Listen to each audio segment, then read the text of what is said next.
ഇന്ന് ലിസമോക്ക് progress card കിട്ടുന്ന ദിവസമാണ്. സൗമിനി മാഡം, ഞങ്ങളുടെ ലിസമ്മ മാഡം അഞ്ചരക്കുള്ള വണ്ടിക്കില്ലായിരുന്നോ? ഇല്ലായിരുന്നു, ചിലപ്പോ സ്പെഷ്യൽ ക്ലാസ് കാണും. ആ, സൗമിനി മാഡത്തിന്റെ പ്രോഗ്രസ് റിപ്പോർട്ട് കിട്ടിയോ? മിനിഞ്ഞാന്ന് കിട്ടി. ആ, എങ്ങനെ, ഡോക്ടറോ എഞ്ചിനീയറോ? സയൻസിന് 80%. ആ, കൺഗ്രാജുലേഷൻസ്. ഇവിടുത്തെ കക്ഷിക്ക് സയൻസിലേക്ക് മാർക്ക്. പീരുമേട് അങ്ങനെ ഡോക്ടർമാരെ കൊണ്ട് നിറയട്ടെ. Thank you uncle. Progress card കിട്ടട്ടെ, എന്നിട്ട് തീരുമാനിക്കാം ഡോക്ടർ ആക്കണോ എഞ്ചിനീയർ ആക്കണോ. പപ്പ എന്നാത്തിനത്ര ചിരിക്കുന്നേ? പഠിക്കാനുള്ള കഴിവ് ദൈവം എല്ലാവർക്കും തന്നൊന്നും വരത്തില്ല. ഇല്ല, സമ്മതിച്ചു. പക്ഷെ എന്തെങ്കിലും ഒരു കഴിവ്, എന്തെങ്കിലും.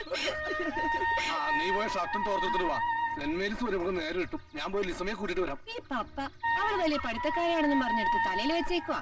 വണ്ടി ഇറങ്ങി കഴിഞ്ഞ എത്ര പേര് വഴിക്ക് വരാറുണ്ട്. അവിടെ കൂടെ അവളിങ്ങ് പോരും. ഇള്ളക്കുട്ടിയൊന്നല്ലല്ലോ. ആ, ഇള്ളക്കുട്ടിയല്ല, അതാ പ്രശ്നം.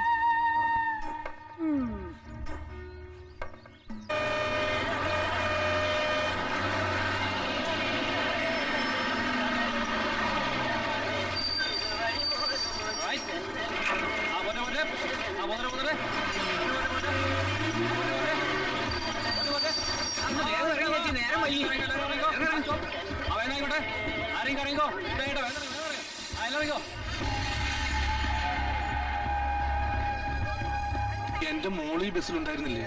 സെന്റ് തോമസ് പഠിക്കുന്ന കുട്ടിയല്ലേ? സ്കൂൾ പിള്ളേർ ആരും ഈ ട്രിപ്പിലുണ്ടായിരുന്നില്ലല്ലോ.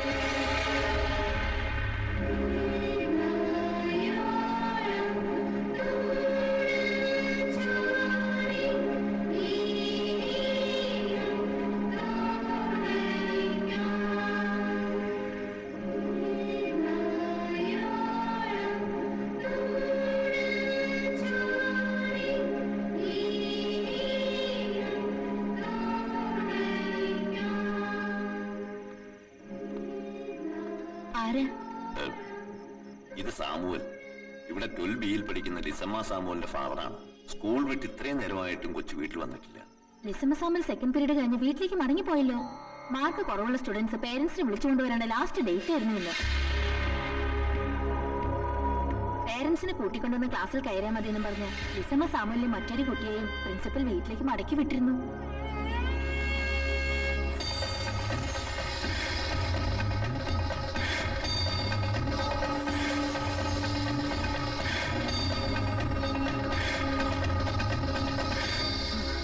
പേടിപ്പനിയെല്ലാം തലപ്പാറ ഭഗവതി മാറ്റിത്തരും കേട്ടോ.